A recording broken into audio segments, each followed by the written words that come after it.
Louvado seja o nome do Senhor. Querido, a gente vai só quebrar um pouquinho o protocolo. Eu gostaria de chamar uma pessoa aqui nesta noite, que ele já é fruto desses 3 anos da Nova Igreja Batista de Boa Vista. Vem para cá, um casal, a Cris e o Lincoln. E eles vão dar um breve testemunho antes da palavra que vai ser semeada no seu coração.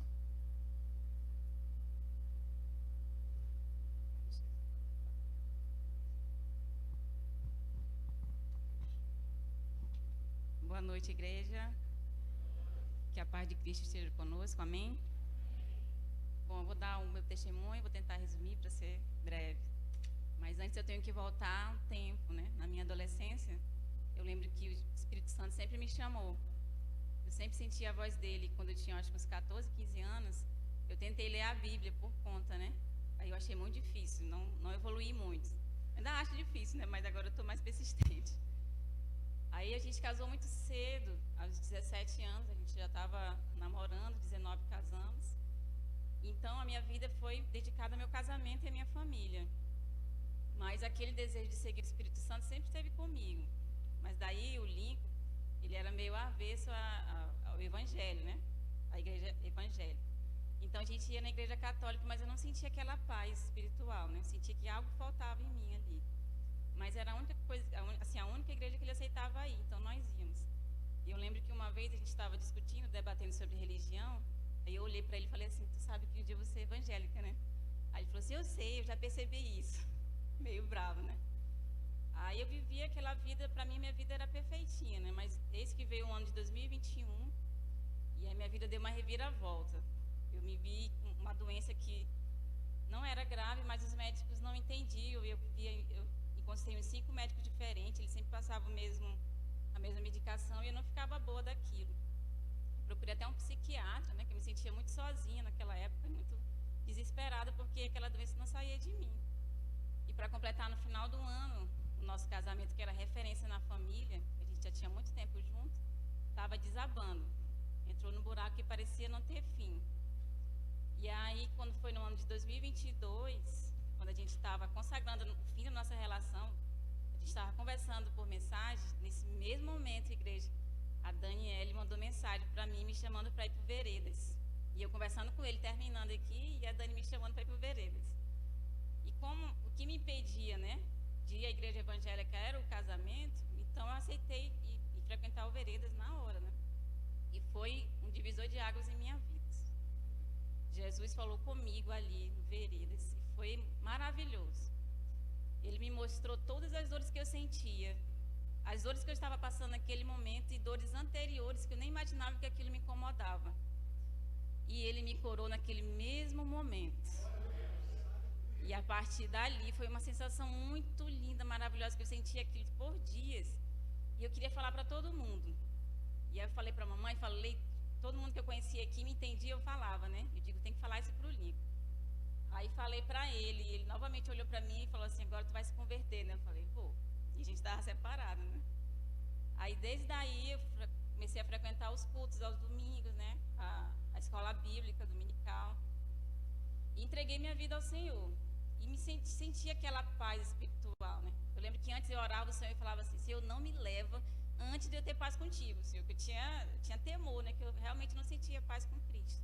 E a partir do Veredas eu comecei a sentir aquela paz espiritual. Entreguei minha vida ao Senhor e esperei nele. E eu lembro que no dia do culto entre elas, né, no final do ano passado, veio a confirmação, que eu estava chegando de uma viagem, e aí eu fui buscar os meninos que estavam numa festa bem mundana mesmo, né? Já final de festa, daquele jeito. Aí minha cunhada me chamou para entrar, ela, vamos, entra. Eu falei, isso não me pertence mais. Peguei as crianças, deixei na mamãe e vim para o culto entre elas. E foi maravilhoso aquela noite, que eu me senti em paz, em estar na igreja naquele momento. E Deus me mostrou, se eu não estivesse com Ele, onde eu estaria, né? E sabe por que Deus fez tudo isso em minha vida, gente?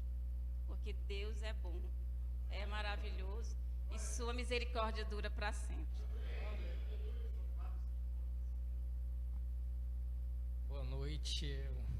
Se eu for falar da cabeça, a gente passa a noite toda aqui de tantas bênçãos e graças que Deus já fez na minha vida em pouco tempo. Então vou ler aqui para ser breve. Queridos irmãos, graça e paz em Jesus Cristo. Primeiramente, peço permissão de Deus para testemunhar com vocês, amados irmãos, o que Ele fez e continua fazendo na minha vida e na vida da minha família. Sou de uma família cristã, entretanto, da Igreja Católica. Portanto, sempre fui ensinado a temer e crer em nosso majestoso e grandioso Deus. Minha vida estava em trevas, literalmente, irmãos. Não via mais nada, um buraco negro, não tinha mais saída, muitos erros, mas Deus sempre esteve comigo. Eu confesso que eu sentia isso. No dia 11 de dezembro de 2022, Ele me chamou: levanta, vá à igreja, tua família está lá.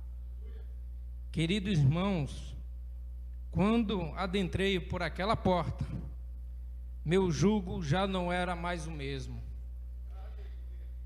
Naquele dia, eu estava iniciando uma nova vida. Nesse mesmo dia, eu aceitei Jesus Cristo como meu único Salvador e consumador da minha fé. Daquele dia até os dias de hoje, meus irmãos, virei minha vida para o alvo, Jesus Cristo. E para continuar em comunhão com Deus, leio a Bíblia diariamente, ouço a Bíblia, escuto louvores, me voluntario na igreja, participo dos estudos bíblicos dominicais, frequento pequenos grupos, estou sendo discipulado e tenho a honra e a glória de sermos acompanhados pelo pastor Jessé e a esposa dele, Dani. Para continuarmos na fé, meus amados irmãos, precisamos estar perto da igreja, senão vejamos. Se um pedacinho de madeira queimar só, ele logo vai se apagar. Quando amontoamos vários pedacinhos, mantemos o fogo aceso. Portanto, amados irmãos, para manter a chama da nossa fé acesa, temos que estar juntos. E para finalizar esse meu testemunho, que é de muita gratidão e muita glória, quero deixar essa passagem das Escrituras que está em Filipenses 3, capítulo 3, do versículo 13 e 14. Irmãos, não penso que eu mesmo já tenha alcançado, mas uma coisa faço, esquecendo-me das coisas que ficaram para trás, eu avanço para os que estão adiante. Prossigo para o alvo, a fim de ganhar o prêmio chamado celestial de Deus em Cristo Jesus. Amém.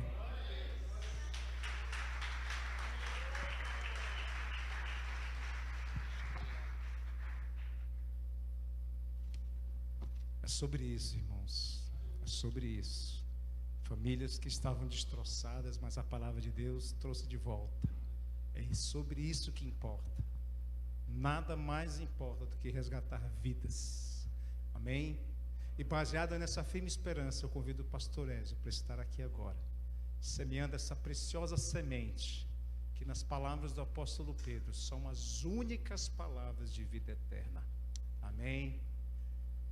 Estenda essa mão para cá, vamos orar pela vida do pastor Ézio, que o Senhor possa abençoá-lo nessa noite, poderosamente. Pai amado, te adoramos, te bendizemos, nosso coração se alegra por tantas bênçãos que tem alcançado esta igreja, que tem alcançado esta tenda, Pai, que foi levantada para a adoração do Teu nome.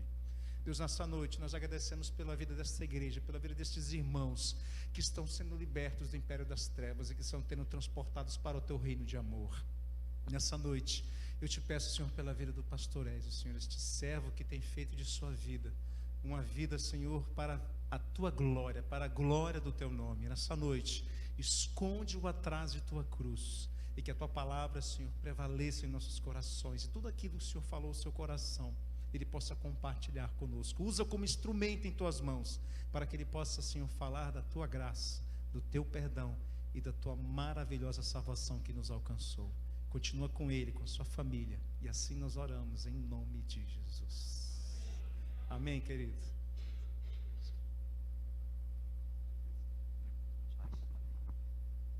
Graça e paz. Uma alegria poder estar com vocês ao longo desses dias. Já tenho sido presenteado com o favor e a generosidade de cada um de vocês em nos acolher, em nos abraçar, em nos amar e cuidar muito bem de nós. Muito obrigado pela gentileza, muito obrigado pelo acolhimento de cada um de vocês, e a maneira como vocês servem ao Senhor edifica sempre e traz edificação ao nosso coração. Amém? Estarei com vocês nesse final de semana em particular. Tenho 3 ministrações que virão ao seu coração e foram as que subiram ao meu coração anteriormente. Nós começaremos hoje em Lucas capítulo 8, seguiremos por Neemias capítulo 1 e encerraremos domingo em João capítulo 15. E eu queria muito contar com a sua generosidade de poder me ceder um pouco do seu tempo para podermos partilhar essa palavra. Faço-me acompanhar nessa noite da minha esposa Ana, que vocês já conheceram. Sou casado com a Ana há 28 anos, já estamos num relacionamento há 28 anos, temos um filho, o Elias, de 24 anos, o Elias hoje já encontrou também a sua Ana, já está casado. O Elias é pastor auxiliar aos 24 anos na Igreja Batista Sião, em São José dos Campos também, já desenvolve o seu ministério, um ministério frutífero, cuidando também, auxiliando no cuidado com aquela igreja. Nos sentimos muito honrados por esse privilégio que Deus nos dá. Atualmente sou pastor da primeira, ou um dos pastores da primeira igreja, da Igreja Batista. Na verdade nós somos a primeira igreja, Igreja Batista no Jardim das Indústrias, em São José dos Campos. Uma comunidade crescente, uma comunidade que tem procurado abençoar e servir aquela comunidade em que está inserida. E me sinto desafiado em estar com vocês hoje e me permitir ser usado pela presença e pelo poder do Espírito Santo para trazer ao seu coração aquilo que Ele já colocou no meu. Amém? Queria orar mais uma vez com você. Pai, nós te louvamos por essa noite bendita que o Senhor nos concede. Te louvamos pela generosidade do favor do Senhor e do seu coração em nos acolher, em nos amar e permitir-nos, Pai, ser usados pela sua bondade, misericórdia e favor. Nós oramos assim, agradecidos e certos que a sua presença caminhará conosco ao longo de todo esse período. E faremos assim em nome e por amor a Jesus Cristo. Se você concorda, você diz amém.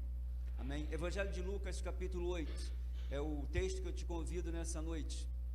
Evangelho de Lucas capítulo 8, nós vamos fazer a leitura dos versículos 4 ao 15. E o tema é tempo de frutificar. Tempo de frutificar para que o mundo creia em Deus. Evangelho de Lucas capítulo 8, versículos 4 ao 15.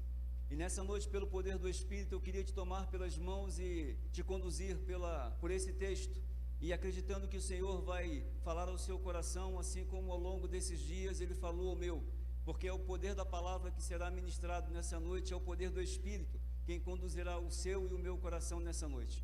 Como é que nós podemos afirmar isso, pastor? Evangelho de João capítulo 17 diz: Pai, santifica-os na verdade, porque a tua palavra é verdade. Jeremias capítulo 1, versículo 12 diz: eu velo pelas minhas palavras para fazê-las cumprir. Isaías capítulo 43, versículo 26 vai dizer: me lembre das minhas promessas, entremos juntamente em juízo, apresenta as tuas razões para que eu te possa justificar. Romanos 10, 17 diz que a fé vem pelo ouvir e ouvir a palavra de Deus. Salmo 119, 105 vai dizer que a palavra é lâmpada para os nossos pés e vai dizer que é luz para o nosso caminho. Por isso me sinto seguro em caminhar somente pelo poder da palavra nessa noite juntamente com vocês. Evangelho de Lucas.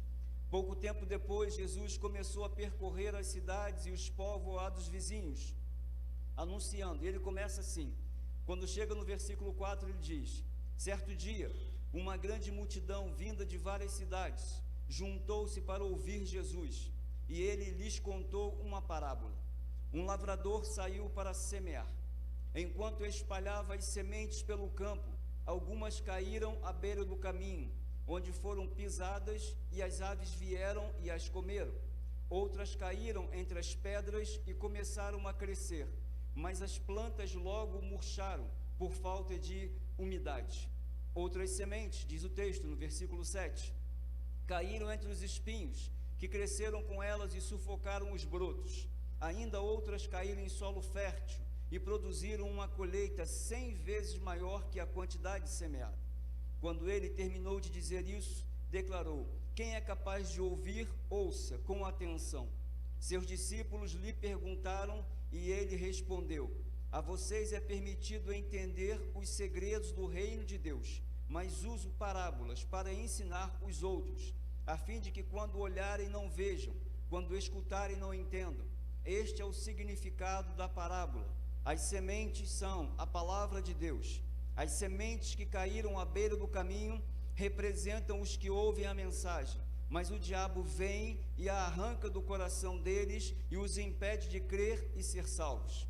As sementes no solo rochoso representam os que ouvem a mensagem e a recebem com alegria, uma vez, porém, que não têm raízes profundas, creem apenas por um tempo e depois desanimam quando enfrentam provações. As que caíram entre os espinhos representam outros que ouvem a mensagem, mas logo é sufocada pelas preocupações, riquezas e prazeres desta vida. Deste modo, obrigado pela gentileza, querido. Deste modo, diz ele, que nunca amadurece. E as que caíram em solo fértil representam os que com o coração bom e receptivo ouvem a mensagem e aceitam e com paciência produzem uma grande colheita. Amém? É tempo de frutificar. Queridos, quando nós nos referimos à nossa jornada de vida sobre esta terra, e aqueles que, como eu e você, são peregrinos, a farão, podem fazer muitas comparações. Eu diria que entre as comparações muito proveitosas que nós podemos fazer acerca desse tempo, estão os mais variados tipos de solo, narrados pelo texto, que podem representar a vida que cada um de nós viverá, ou o tipo de pessoas que cada um de nós será. Essas sementes, elas vão deixar isso muito claro para mim. Elas vão deixar isso muito claro para você. Existirá uma jornada muito longa, mas existirão também jornadas que eu diria serão muito breves.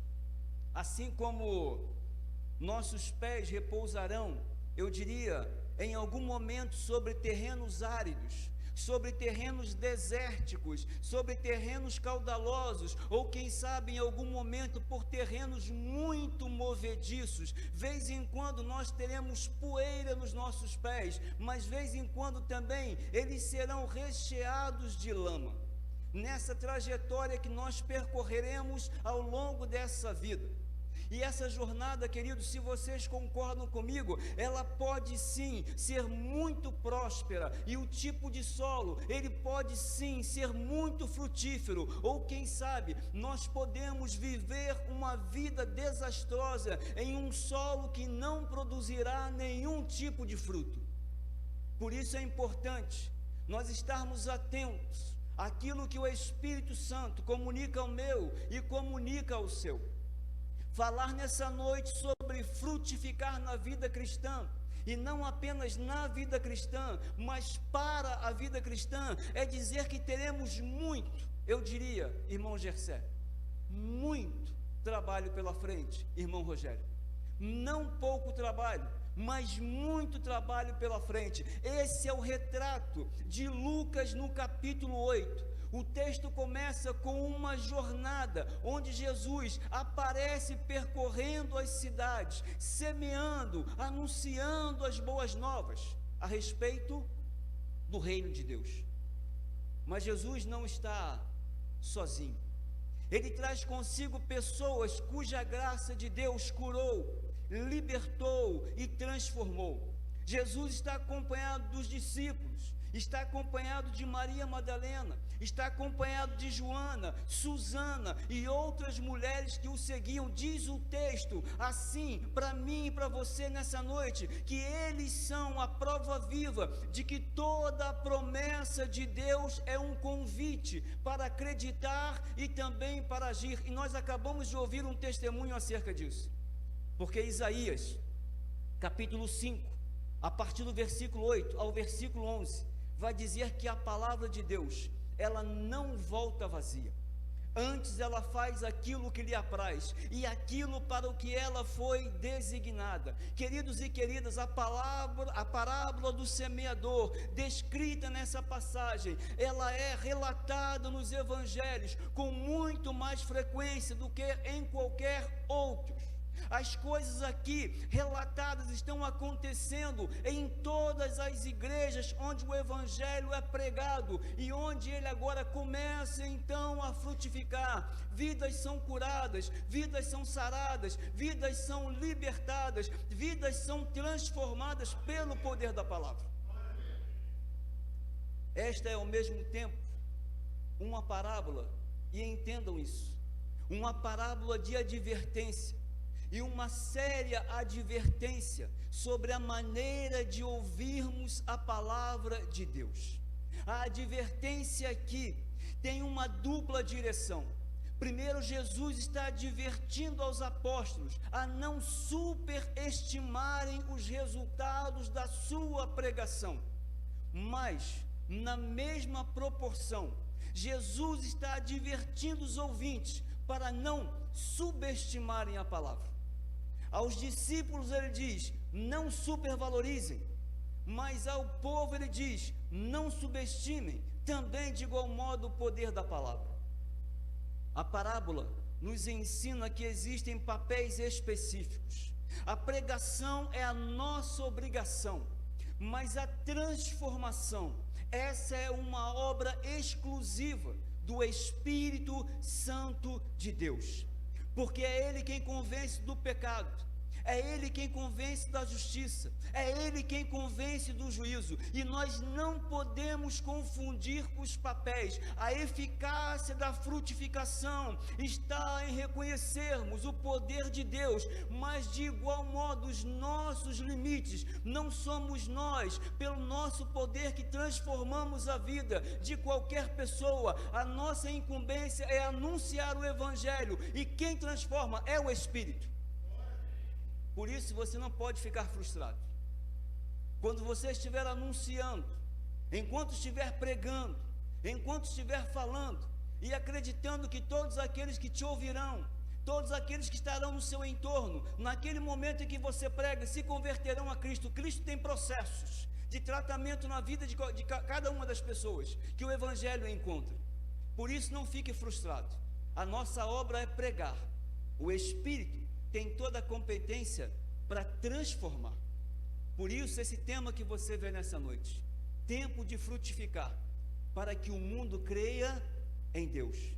Primeiro destaque que eu faria com você nessa noite: o amor de Cristo, ele precisa ser pregado por nós, ainda que seja rejeitado pelos outros. Persistência, continuidade, permanência de trabalho, de serviço, de entrega. Queridos, tem uma frase que quero compartilhar com vocês que diz assim: a graça divina, ela nunca foi popular. Por isso, somente aplaudirá aquilo que contraria o coração quem entendeu o sentido da verdadeira devoção. Porque diz Mateus capítulo 7, os versículos 24 e o versículo 25, quem ouve as minhas palavras e as pratica é tão sábio como a pessoa que constrói a casa sobre uma rocha firme. Quando vierem as chuvas, quando vierem as inundações e os ventos castigarem a casa, diz o texto, aqueles que estão firmados na palavra, essa casa não cairá, pois foi construída sobre uma rocha firme. Quando nós chegamos ao Evangelho de João, no capítulo 4, os versículos 13 e 14, Jesus respondendo a um questionamento diz: quem bebe desta água logo terá sede outra vez, mas quem bebe da água, diz ele, que eu dou, nunca mais terá sede. Porque ele diz, ela se torna uma fonte que brota dentro dele e lhe dá a vida eterna. É o poder transformador da palavra. Queridos, ouçam o que eu vou compartilhar com vocês nessa noite. O coração de muitos ouvintes, ele é como as sementes que caíram à beira do caminho. A semente é retirada dos corações tão logo quanto é semeada. Ela não se aprofunda em sua consciência, ela não causa a menor impressão à sua mente e sequer mudanças em sua vida. Esse é o primeiro destaque que o texto faz. Por que isso, pastor? Porque nós estamos em um tempo desafiador para cada um de nós cristãos. Eu ousaria dizer para vocês que esse tempo não pode ser definido apenas como um tempo de incredulidade, mas um perigo maior nos ronda, porque nós temos uma múltipla religiosidade que agora leva à incredulidade. Existe um sem número de deuses buscando um lugar cativo no meu e no seu coração. O grande problema não é a credulidade ou a incredulidade, mas a multiplicidade de deuses que são oferecidos nesse tempo e tentam habitar o nosso coração. Queridos e queridas, a incredulidade ou mesmo a multiplicação de religiões tem tornado frágil a nossa base de confiança. A incredulidade, ela deixa, sem sombra de dúvida, ela deixa em dúvida se nós podemos ou mesmo devemos confiar em alguma coisa ou em alguém, ainda que esse alguém seja Deus. A incredulidade, ela propõe um desafio à perseverança na fé, à continuidade de uma vida militante. A incredulidade, eu diria para vocês, que diariamente propõe a mim e a você, propõe a nós uma sentença condenatória que encarcera a autoconfiança. É a incredulidade que legitima a dúvida, que enraiza e aprofunda a dor resultante de uma traição ocorrida em uma amizade e por termos recebido um não quando esperávamos um sim. A incredulidade na inter-relação entre pessoas e com o próprio Deus, num momento agora de frustração, faz com que as pessoas abandonem a graça de Deus, porque queriam coisas específicas, num tempo específico, mas Deus, olhando da eternidade, diz: não é o tempo e não é o propósito, e nós nos frustramos. Queríamos receber de Deus um sim, e Deus disse não. Mas os nãos de Deus, eles são muito proveitosos. Mas precisamos entender isso, queridos, porque a incredulidade, ela quebra a nossa unidade com Deus, ela quebra a nossa unidade com o próximo, ela não permite que amizades se tornem profundas como deveriam, porque faz com que elas estejam sempre aguardando o momento da frustração. Quando começa a acreditar em alguém, a relacionar-se com alguém, a incredulidade diz: põe os seus pés atrás, tome muito cuidado. E por causa disso, começamos a viver momentos em comunidade muito frágeis, muito sensíveis, onde a incredulidade propõe sempre uma desconfiança. A incredulidade, ela nunca nos permite receber uma carta de alforria da insegurança e sermos libertos disso que acontece e disso que é proposto. A incredulidade, eu diria, que nunca nos permite receber em nossas mãos a chave da independência.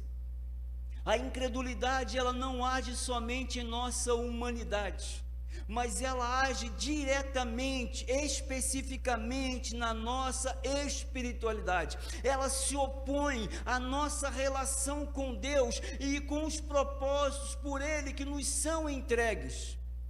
Quando nós começamos a desconfiar, a desacreditar daquilo que Deus é capaz. A incredulidade, ela nos torna tímidos, e ela vai roubando aos poucos de cada um de nós a ousadia.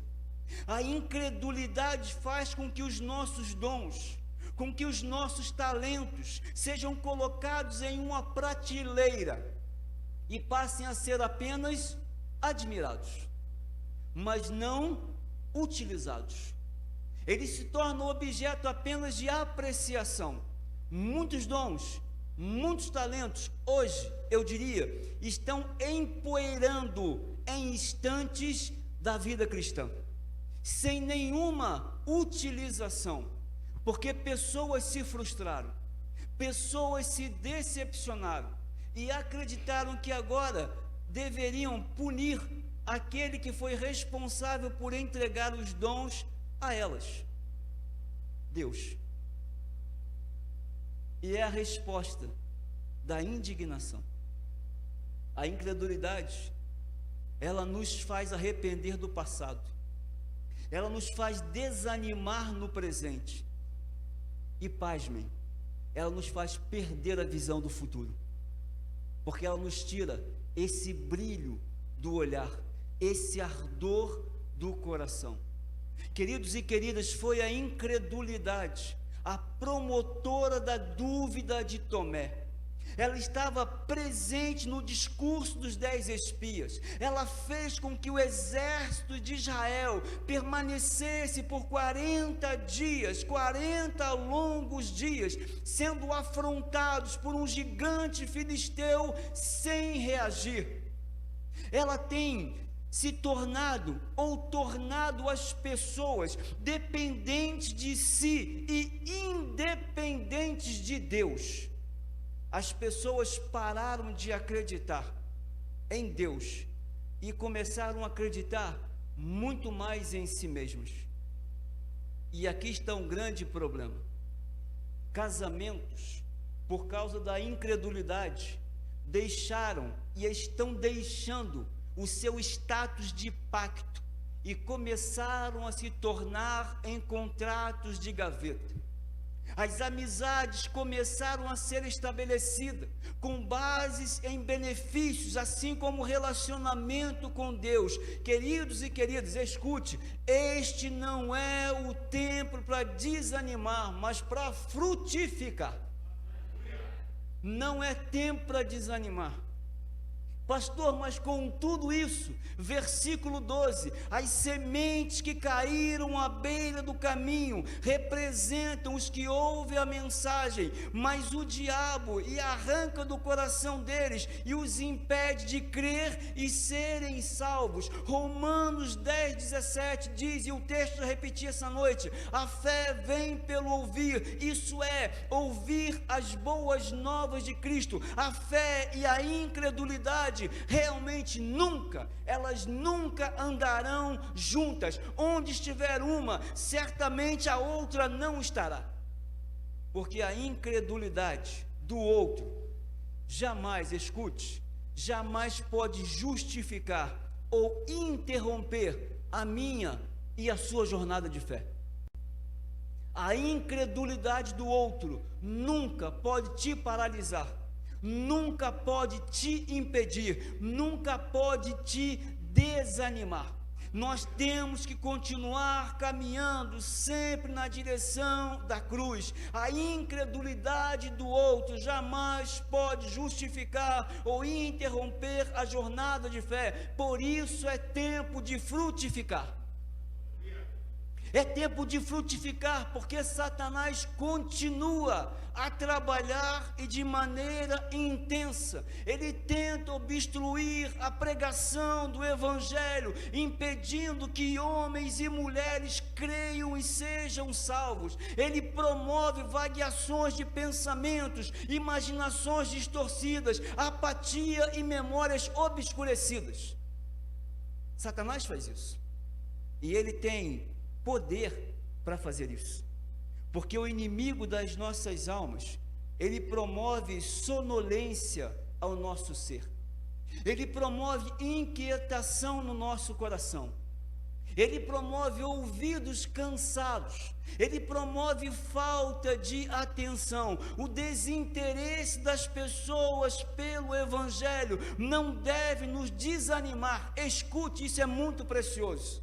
O desinteresse das pessoas pelo Evangelho não deve nos desanimar, mas nos tornar estrategistas, porque o Espírito nos dá sabedoria para proclamar a mensagem de salvação.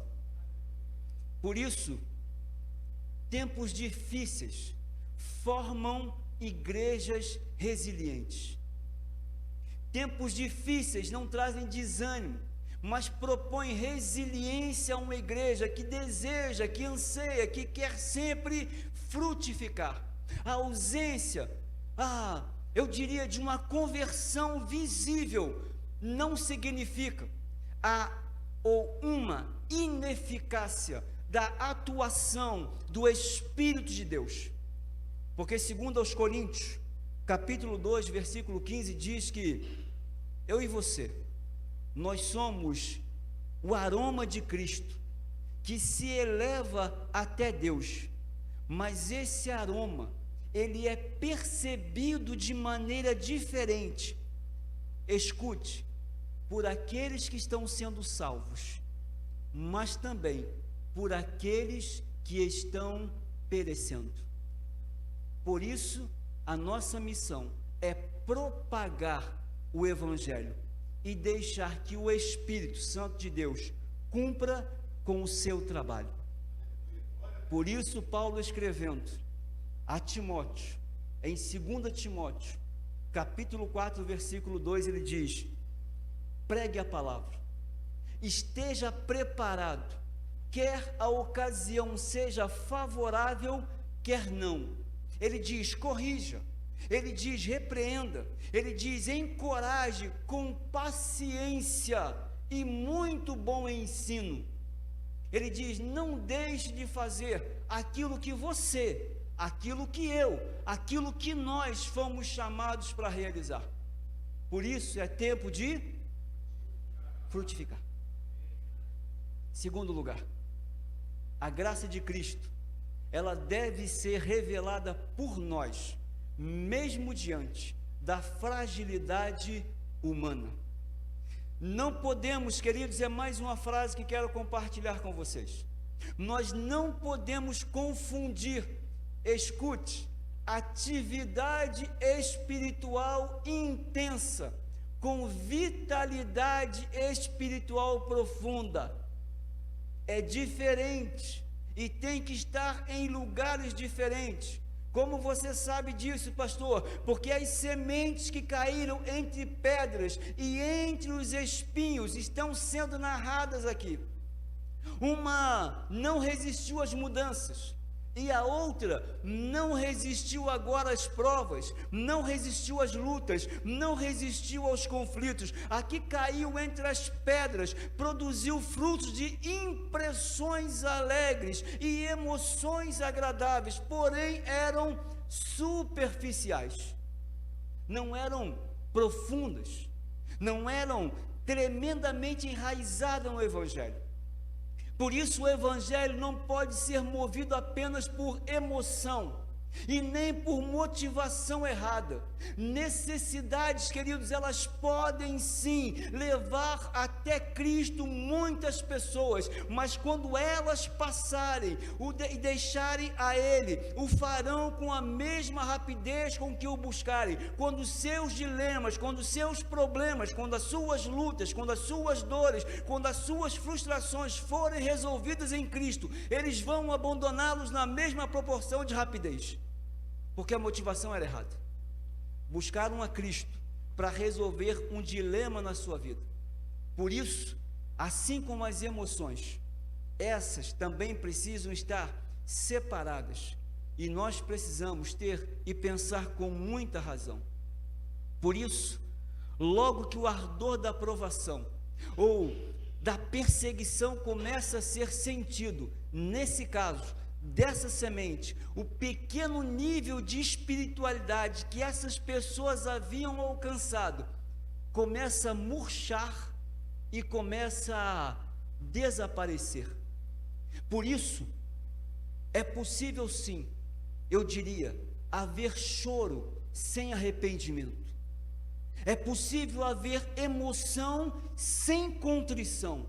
É possível sim haver lágrimas correndo no rosto, porém sem conversão. Por isso, queridos e queridas, nós precisamos despertar para um tempo necessário de avivamento, que nos leve a frutificar para a glória de Cristo.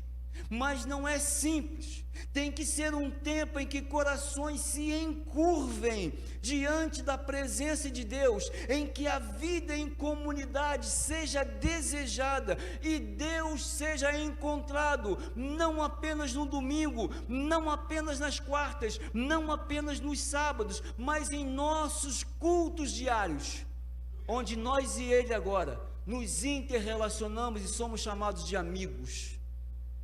É dia após dia. Por isso, eu teimo em dizer que este é o tempo apropriado para semear esperança. Queridos e queridas, nós estamos na estação apropriada para avançarmos. Não é tempo de recuar. As dificuldades têm aberto portas. Há muitos doentes precisando de médicos. Existem muitas perguntas que precisam das respostas que estão em Cristo. E você e eu temos que assumir essa missão de semear o Evangelho que transforma. Nós precisamos urgentemente deixar a jornada intensa de busca pelos benefícios da terra e nos lançarmos de encontro aos favores do céu. Os espinhos dominam a mente das pessoas e ocupam um lugar no seu coração. Muitas pessoas, eu diria, até querem, Dodô, mas elas não conseguem mudar. Elas tentam, elas persistem, elas buscam ajuda, mas é um processo de um relacionamento profundo, e que uma vida cristã superficial não vai resolver o dilema da sua vida. É a chamada graça da garça. Já ouviram isso? É o tempo de viver em meio à lama, sem sujar as vestes. É a graça da garça. Este é o tempo da separação do joio e do trigo. Por isso, Mateus capítulo 3, no versículo 10 vai dizer: agora mesmo o machado está posto à raiz, o julgamento está pronto para cortar a raiz das árvores. Toda árvore que não produz bons frutos será cortada e lançada no fogo. Por isso nós precisamos resgatar os princípios de fé, princípios de amor, princípios de integridade, princípios de, eu diria, bondade. Nós, eu e vocês, precisamos desejar mais de Deus e menos de nós mesmos. Para isso, o mundo precisa crer em Deus, porque Ele é a razão do nosso viver. Ele é o nosso libertador, o amado da nossa alma. Por isso é tempo de frutificar.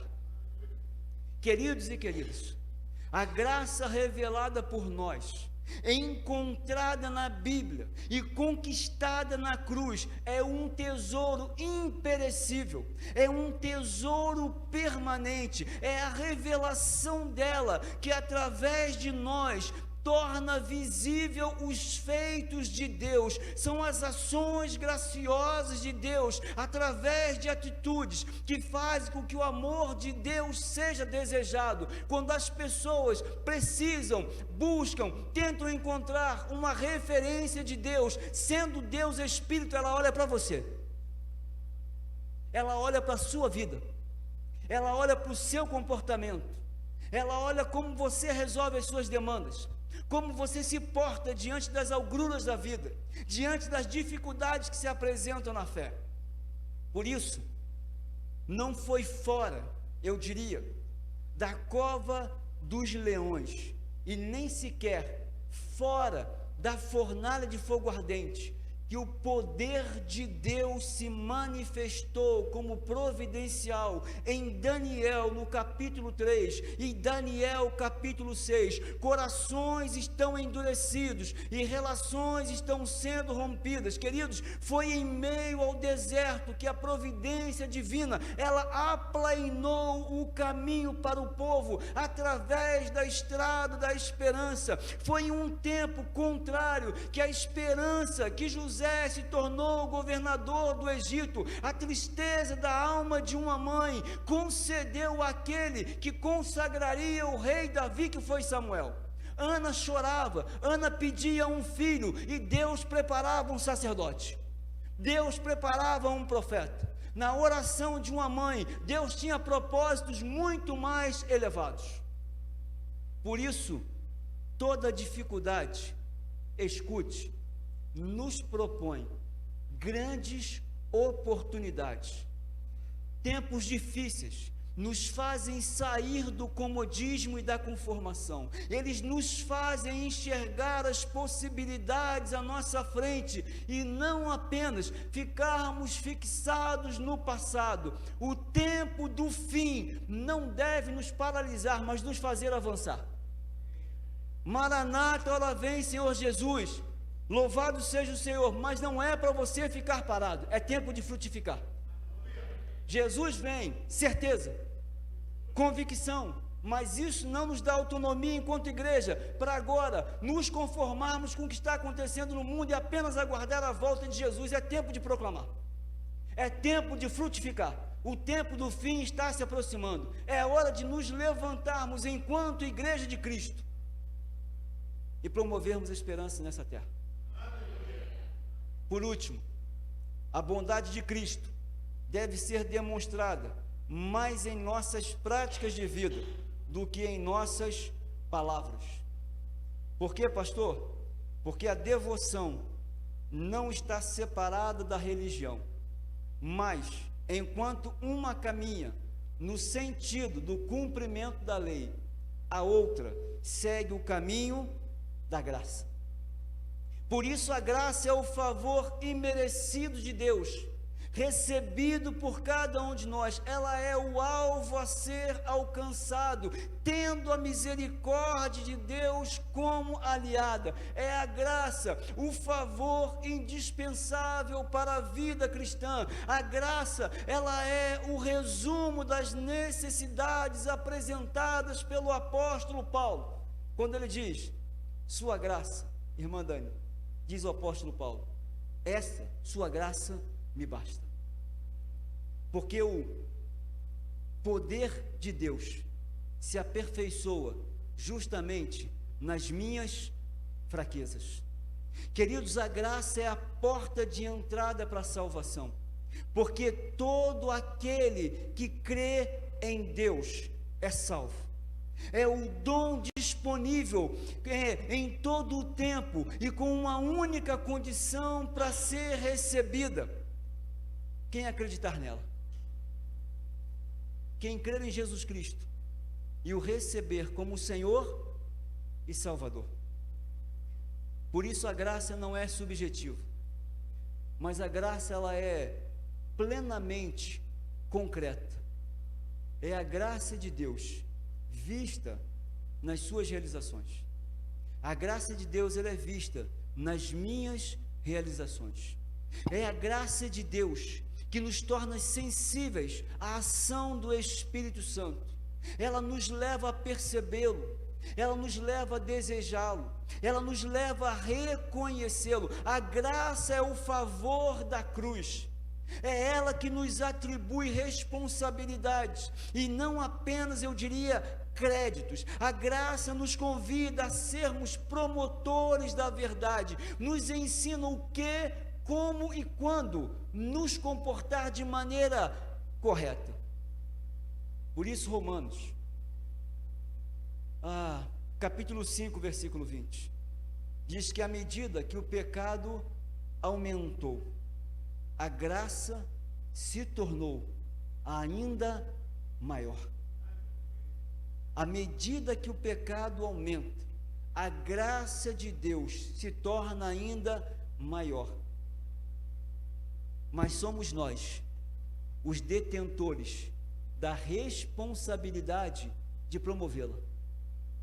Eu e você somos os responsáveis por promover a graça de Deus. Por isso é tempo de frutificar.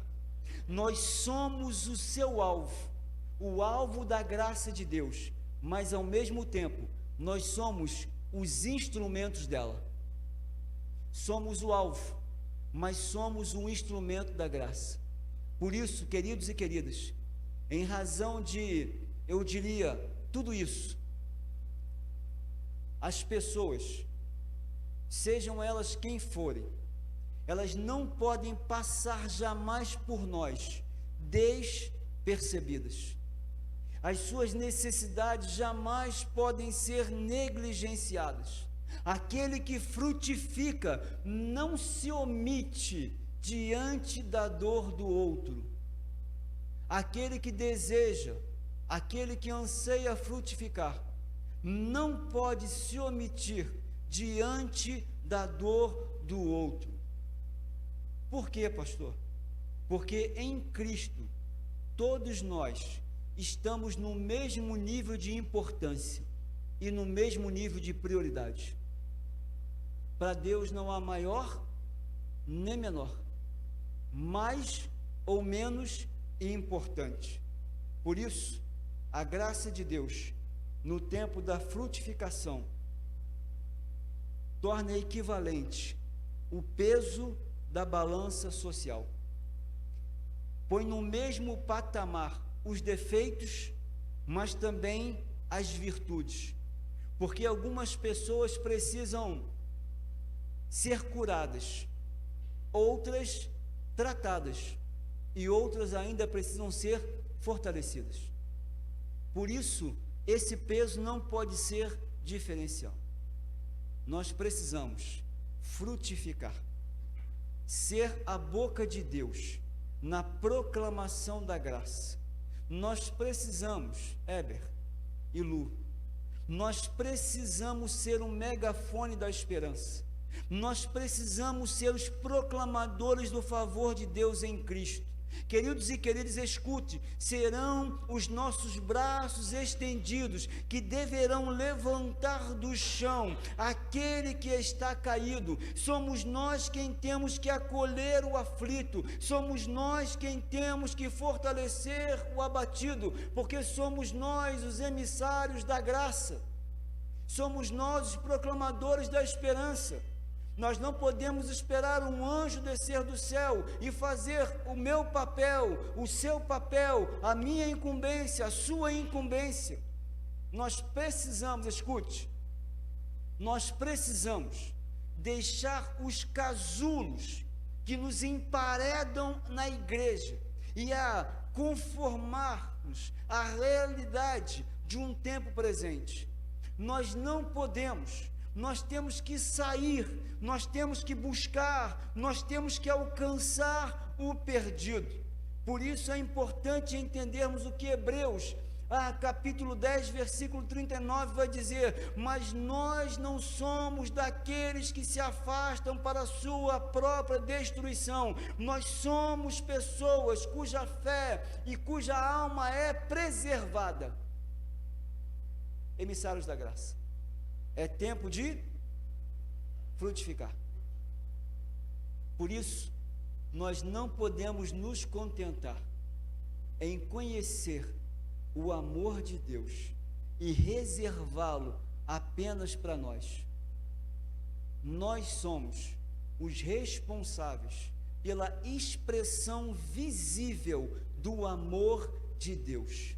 são as nossas ações, são as nossas reações que revelam um Deus gracioso. Somos nós os mensageiros de uma cruz que salva, de uma cruz que cura e de uma cruz que liberta. Nós somos os arautos da esperança que proclamam agora a restauração possível em Cristo para aqueles que deixaram há muito tempo de acreditar. Cada pessoa desacreditada ou situação trágica é uma oportunidade para apresentarmos Jesus e não para nos afastarmos delas.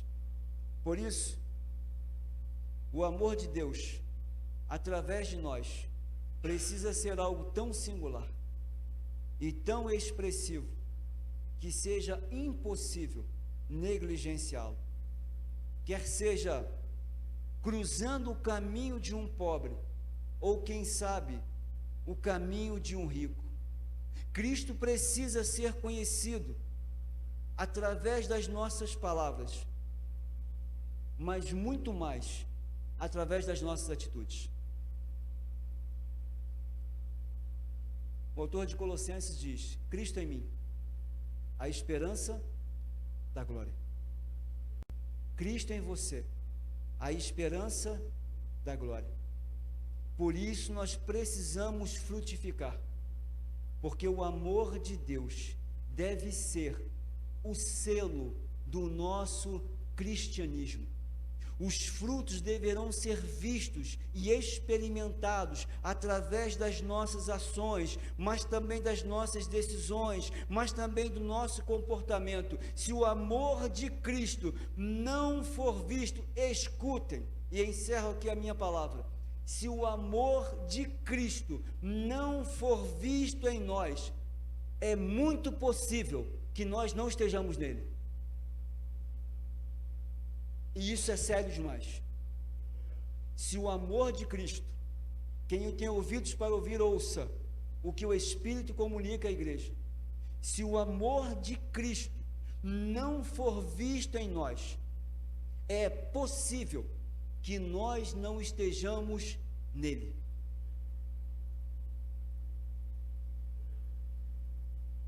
Que o Espírito de Deus continue a falar ao seu e ao meu coração. É tempo de frutificar. Irmão Jessé.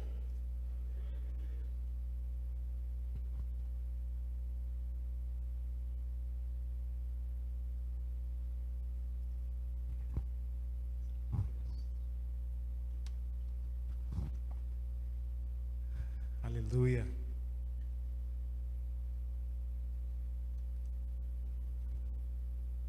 Quantos recebem essa palavra nessa noite? Por isso que o Senhor falou ao nosso coração, né? É isso mesmo. É esse amor que nos exorta, mas não nos machuca, apenas nos confronta. Nos confronta com nós mesmos. Amém? Nesta noite nós gostaríamos de encerrar essa noite festiva com esse banquete do céu, que nos leva a refletir o quão grande é a nossa responsabilidade como igreja, como agência missionária, de sermos representantes de Deus nessa terra, não com palavras, não com ações, mas acima de tudo com o amor que recebemos do nosso Senhor. Vamos estar de pé nessa noite e vamos louvar ao Senhor para encerrar o nosso culto, cantando e louvando aquele que é o autor, que é o consumador da nossa fé. Aleluia.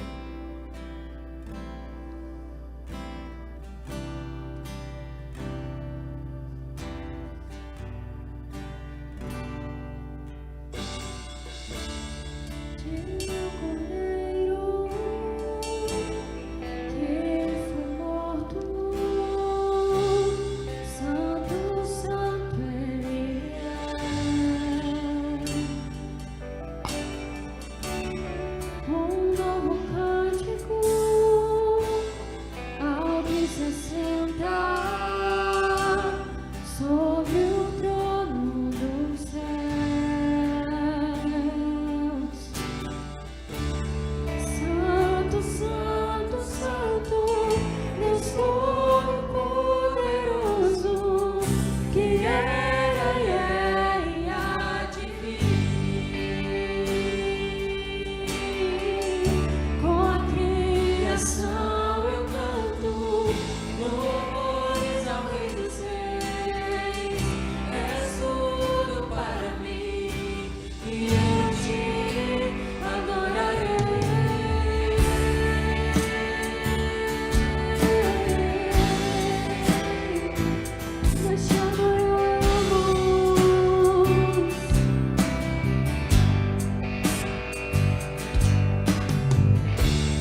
Aleluia.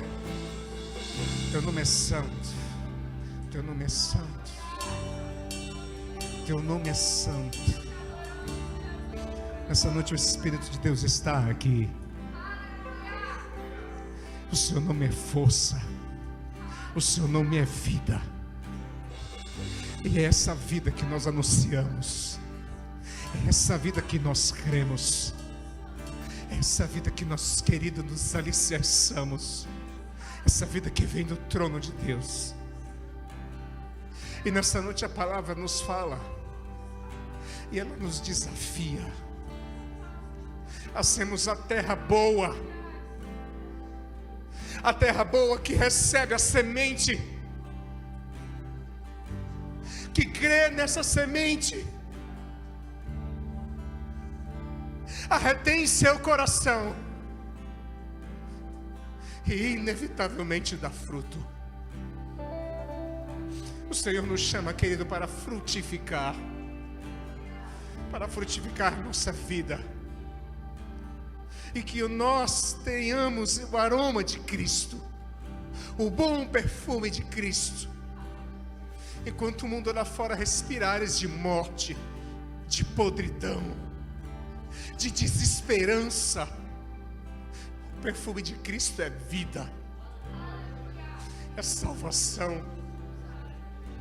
É nesse poder, é nesse nome que eu conclamo a nova Igreja Batista de Boa Vista a frutificar.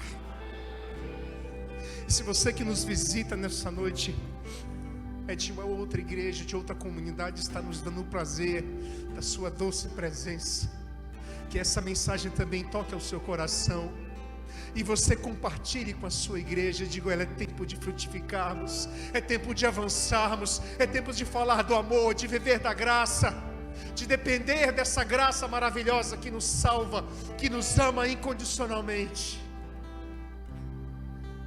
E que nessa noite você vá para a sua casa com essa palavra no coração. Mas antes de encerrar esse culto, eu preciso fazer um apelo e dar nessa noite a oportunidade para aqueles cujo coração de repente seja aquela terra à beira do caminho, que o inimigo roubou do seu coração essa palavra. De repente você está aqui nessa noite, querido, e as palavras que você recebeu, de repente você perdeu o foco, e as riquezas deste mundo, os objetivos deste mundo te desviaram do propósito que o Senhor tem para nós nessa noite. De repente nessa noite o seu coração chega àquela região cheia de espinhos, porque a palavra foi sufocada pelas coisas desta vida, as distrações dessa vida, que nos distraem e nos afastam do nosso propósito de vivermos para a glória de Deus. E se nessa noite há alguém aqui que porventura não tem sido uma terra boa, nessa noite é do desafio, é que você ore ao Senhor e queira ser essa terra boa. Não seja a terra à beira do caminho, não seja a terra a pedras, não seja a terra cujos espinhos prevalecem. Seja terra boa, seja terra fértil, onde essa semente vai ser germinada, onde essa semente vai crescer e vai se tornar uma árvore frondosa, que a palavra de Deus nos diz que ela está plantada à beira do lago, das águas correntes, que ela frutifica na estação certa, as suas folhas não caem e ela está sempre frondosa na presença do seu Deus. Então nessa noite, querido, saia daqui desafiado a ser esta terra boa, e não ser a terra de pedras à beira do caminho, tampouco a terra cujos espinhos prevalecem, espinhos da incredulidade, mas seja a terra que retém a palavra, que frutifica para a glória de Deus. Querido, nessa noite, Pai amado, te louvamos, te bendizemos, e que nessa noite, Senhor, a tua palavra seja plantada e encontre aqui, não à beira do caminho, não uma terra, Senhor, cheia de pedras. Que a tua palavra não encontre nessa noite, Senhor, terra, Senhor, cheia de espinhos, mas que a tua palavra nesta noite encontre, Senhor, terra fértil. Que o nosso coração nessa noite seja esta boa terra para receber a preciosa semente da palavra de Deus, que veio a ser anunciada por meio da vida, da obra, da morte, ressurreição do nosso Senhor e Salvador Jesus Cristo. Que nessa noite a tua igreja seja despedida na tua presença, Senhor, sabendo que fomos desafiados para ser esta terra, para vivermos esta novidade de vida para a qual o Senhor nos chamou. Não vivemos em incredulidade, não vivemos as distrações desse mundo, não deixamos que o inimigo roube a nossa palavra, mas, Senhor, que nós possamos ter a terra que irá reter esta preciosa semente e irá frutificar. Assim, Senhor, nós oramos, pedindo, Senhor, que nos ajude, que o Teu Espírito nos capacite, que o Teu Espírito nos impulsione, que o Teu Espírito nos fortaleça, que o Teu Espírito nos console e nos leve em direção a este propósito estabelecido na eternidade, estas boas obras que o Senhor estabeleceu para que a nova igreja Batista de Boa Vista e toda a Tua igreja espalhada pelos 4 cantos da terra viva. E essa, Senhor, é a nossa oração, a nossa súplica que nós fazemos e que desde já te agradecemos no santo, doce e precioso nome de Jesus, cuja força, poder e vida. E nessa noite, todos aqueles que querem ser essa terra fértil, levantem um clamor nessa noite e decidam, tomem a decisão de ser a terra que irá frutificar para a honra e glória do nosso Senhor Jesus. Aleluia!